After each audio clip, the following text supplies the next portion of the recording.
જવાય જ નહીં તા. વિશાલભાઈ આવો સ્વાગત છે. જય દ્વારકાધીશભાઈ વિશાલભાઈ હાય કેમ છો? હિંમતભાઈ કે છે તમને ગાડી ચલાવતા આવડે છે બેન? અરે થોકી હોતી હું તો.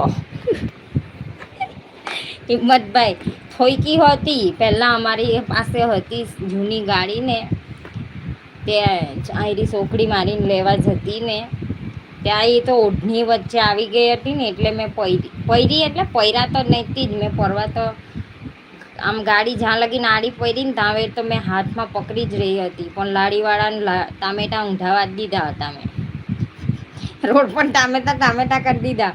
ત્યારની બીક બો લાગતી ચલાવતી નહીં ને પછી પેલું કેવું માંડી થઈ ને એટલે લોહીની કમજોરી ને અશક્તિ ને એવું બધું થયું ને એટલે બીમારમાં બહુ અશક્તિ આવી ગઈ. તો ગાડી એક દિવસ લાવ્યા ને તે દાડે જ મને